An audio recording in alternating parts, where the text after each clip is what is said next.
Hello guys, आज lecture number 13 start कर रहे हैं और आई होप आपने पहले वाले लेक्चर पढ़ लिए होंगे, तब ये जो टॉपिक आपको समझ में आएगा, नहीं तो दिक्कत होने वाली है। लेनार्ड एक्सपेरिमेंट की ही बात करेंगे, बट हम कुछ दूसरे ग्राफ की बात करने वाले। तो हेडिंग क्या है वो देख लीजिए आप।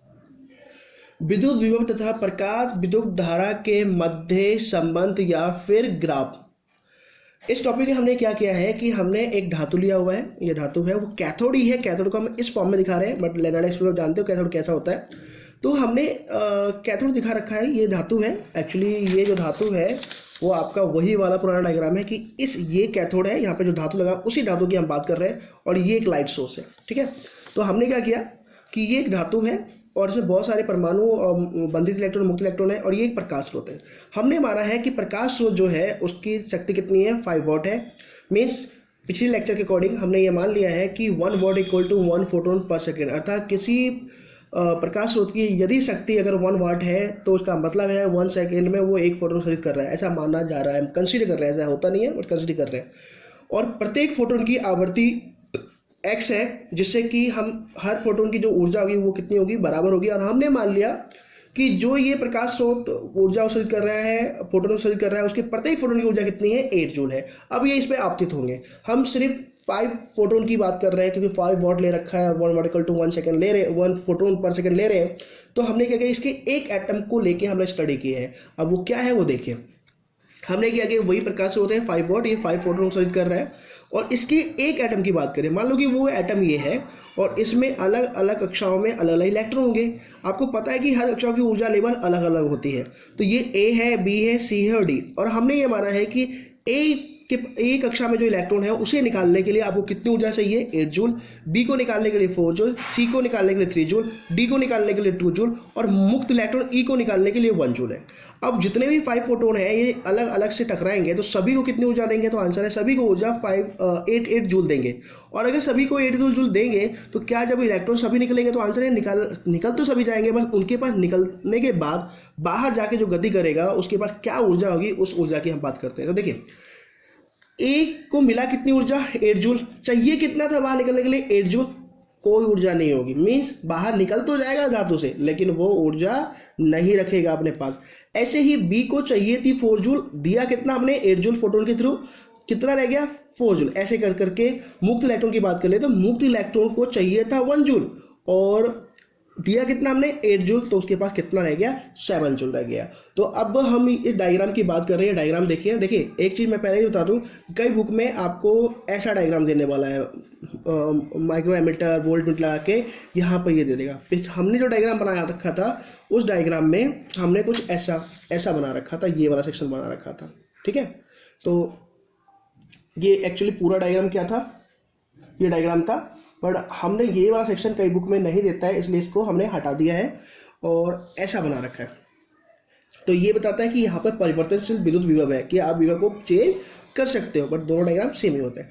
तो अब क्वेश्चन ये था कि हमने 5 इलेक्ट्रॉन की बात की, 5 फोटोन आए, 5 इलेक्ट्रॉन निकल गए, बट जो ए था उसके पास कितनी ऊर्जा रही, 0। बी के पास 4, सी के पास 5 जूल, डी के बाद 6 जूल, और मुक्त इलेक्ट्रॉन के पास 7 जूल रह गई। ठीक है, तो ये ऊर्जा लेवल मैंने बता दिया। अभी जो इलेक्ट्रॉन निकले हैं वो किसके पास जाएंगे, तो आंसर यहाँ से कैथोड जो निकल के वह एनोड के पास जाएंगे।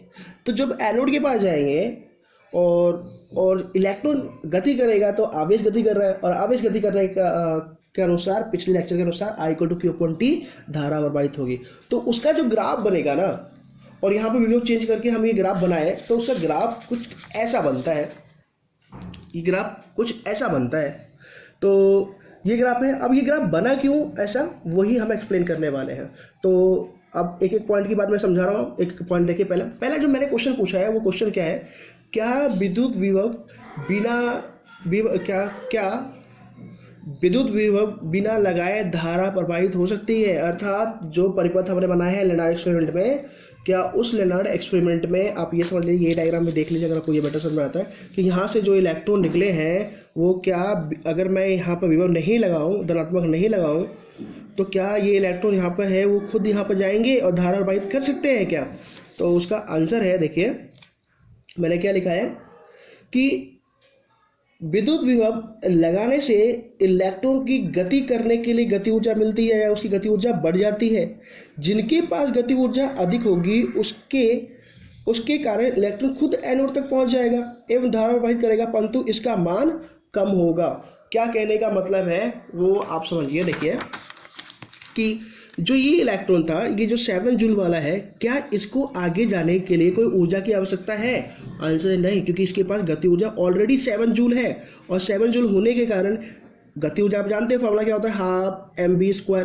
तो इसके पास वेग ऑलरेडी है और वेग ऑलरेडी होने से ही कहाँ तक पहुँच जाएगा, खुद ब खुद एनोड तक पहुँच जाएगा। 6 वाला भी पहुँच जाएगा, 5, 4 सब पहुँच जाएंगे। पर जिसके पास गति नहीं है, क्या ये गति नहीं होने के कारण खुद ब खुद यहाँ पहुँच सकता है? तो आंसर है नहीं पहुँच सकता। तो मेरा यही क्वेश्चन था कि अगर मैं यहाँ पर धनावेश नहीं लगाऊँ तो क्या इलेक्ट्रॉन खुद यहाँ पहुँच जाएंगे? तो आंसर यस, क्योंकि फोटोन अलग अलग इलेक्ट्रॉन से टकराएंगे तो उनसे निकली गई इलेक्ट्रॉन की ऊर्जा भी अलग अलग होगी और जिनके पास ऊर्जा होगी वो वहाँ पहुँच जाएंगे।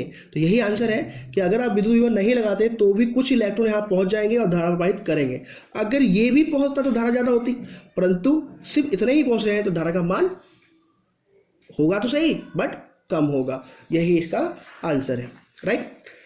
तो इस डायग्राम में हमने क्या बताया है, देखिए कि अगर आप विद्युत विभव 0 लगा रहे हो, x की वैल्यू, विद्युत विभव किसकी वैल्यू है, x, और प्रकाश विद्युत धारा है वो y की वैल्यू। तो अगर आप x की वैल्यू 0 कर रहे हो तो भी y की वैल्यू यहाँ पर है, अर्थात विद्युत विभव आप 0 कर रहे हो तो भी प्रकाश विद्युत धारा तो होगी, वो 0 नहीं होगा, क्योंकि इलेक्ट्रॉन खुद निकले हैं और खुद पहुँच सकते हैं, राइट। जिनके पास ऊर्जा नहीं है वो नहीं पहुँच सकते। अब जो नेक्स्ट क्वेश्चन है, वो नेक्स्ट क्वेश्चन क्या है, क्या विद्युत विभव बढ़ाने पर धारा का मान बढ़ेगा? तो हमने अभी क्या बताया था आपको कि सोचिए विद्युत विभव क्या करता है। तो विद्युत विभव का मतलब ये होता है, देखिए यहाँ से समझिए एक बार कि ये अगर मैं इसको धनावेश ऋणावेश नहीं करूँ तो विभव धनावेश ऋणावेश नहीं करूँ, मतलब विभव नहीं भी लगाऊँ तो भी ये चार तो खुद ब खुद यहाँ पहुँच गए ना, धारा तो प्रवाहित होगी होगी। परंतु आप एक चीज़ सोचिए कि अगर इसको आपको लेके जाना है तो आपको क्या करना पड़ेगा, तो इसको अगर आपको लेके जाना है तो आपको क्या करना पड़ेगा, यहाँ पर धनावेश लगाना पड़ेगा। धनावेश ऋणावेश को खींचेगा, इलेक्ट्रॉन ऋणावेश होता है, तो आपको ये धनावेश करना पड़ेगा तभी ये इलेक्ट्रॉन खींचेगा। ये तो सिर्फ 5 के लिए बताया, ऐसे हजारों इलेक्ट्रॉन होने वाले हैं। तो आपको क्या करना पड़ेगा, यहाँ पर धनावेश लगाना पड़ेगा जिसके कारण यहाँ पर ये इलेक्ट्रॉन खींचेगा, और जब ये खींचेगा तो टोटल कितने इलेक्ट्रॉन जाएंगे, 5, और 5 इलेक्ट्रॉन के कारण आवेश ज़्यादा जाएगी, क्योंकि I = Q/T लास्ट लेक्चर में बता रखा है कि आवेश अपॉन समय धारा होती है, और आवेश किस पर डिपेंड करता है, इलेक्ट्रॉन की संख्या पे। अगर n ज़्यादा हुआ, इलेक्ट्रॉन ज़्यादा गति कर रहे हैं तो धारा ज़्यादा हो जाएगी। तो यही था कि अगर आप इसे प्लस करते हो तो जिनके पास ऊर्जा नहीं है वो भी खींच जाएंगे और धारा ज़्यादा प्रवाहित करेंगे। इसलिए इस डायग्राम में आप ध्यान से देखो कि शुरू में क्या हुआ कि जब विभव 0 था तो धारा यहाँ पर है, परंतु जैसे जैसे आप x की वैल्यू बढ़ा रहे हो तो यहाँ से यहाँ तक धारा का मान बढ़ रहा है। ये आपका सेकंड कॉन्सेप्ट हो गया, सेकंड क्वेश्चन हो गया। अब मैं आगे एक बात और करता हूँ, आप देखिए क्या लिखा है मैंने, और वही मैंने आंसर जो लिखा है वो मैंने यहाँ बता दिया है। थर्ड क्वेश्चन है, क्या विद्युत विभव हमेशा बढ़ाने से प्रकाश विद्युत धारा हमेशा बढ़ेगा? तो आंसर मैंने क्या लिखा, देखिए नहीं, धारा का मान आवेश के मान पर निर्भर करता है। विद्युत विभव सिर्फ क्या करता है, इलेक्ट्रॉन का वेग बढ़ा देता है। एक विभव के मान पर जब सभी इलेक्ट्रॉन खिंच जाएंगे तो उससे अधिक विभव बढ़ाने पर भी इलेक्ट्रॉन नहीं आएंगे।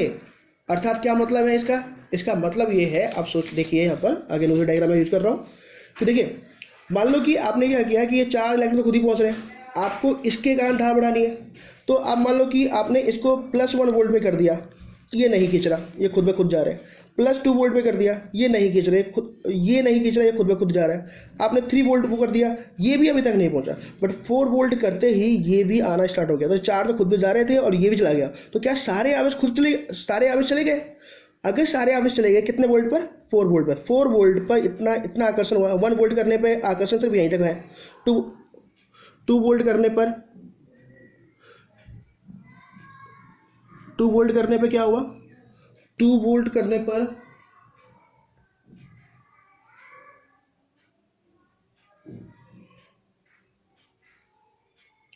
ओके 2 वोल्ट पे करने पे क्या हुआ, 2 वोल्ट करने पर भी विद्युत क्षेत्र यहाँ तक पहुँचा, आकर्षण यहाँ तक पहुँचा। 4 वोल्ट करने पे ये पूरा क्षेत्र में ये इसको आकर्षित कर सकता है, और आकर्षित करेगा तो ये इलेक्ट्रॉन भी खिंच गया। तो जब ये इलेक्ट्रॉन खिंच गया है तो क्या हुआ, सारे इलेक्ट्रॉन चले गए कितने वोल्ट पर, 4 वोल्ट पे। अब 5 वोल्ट भी करोगे तो ये ऑलरेडी सारे जा ही रहे थे, 6 वोल्ट भी करते हो तो भी ये ऑलरेडी जा रहे थे, तो कम से कम कितना करना पड़ा, तो आंसर है कम से कम 4 वोल्ट कर दो तो सारे खिंच गए। तो 4 वोल्ट के ऊपर सारे इलेक्ट्रॉन चले गए तो धारा तो सारी प्रवाहित हो ही गई, परंतु अब 4 के बाद भी विभव बढ़ाओगे तो क्या कोई दूसरा इलेक्ट्रॉन है यहाँ से यहाँ तो जाने के लिए, तो आंसर है नहीं है। इसलिए 4 वोल्ट के बाद कितना भी विभव बढ़ा लो धारा प्रवाहित नहीं होगा। तो आपको सिर्फ विभव इतना ही करना है जिससे कि ये इलेक्ट्रॉन भी खिंच जाए, तो वो कितने में हो गया, 4 वोल्ट पे। 4 वोल्ट से ज़्यादा करोगे तो क्या होगा, तो ये ऑलरेडी ये सारे खिंच चुके, अब नया इलेक्ट्रॉन है ही नहीं तो वो जाएगा नहीं, तो धारा और बढ़ेगी क्या, तो आंसर है नहीं बढ़ेगी, धारा इस स्पष्टीकरण ही होने वाली है। तो इसमें हमने क्या किया है,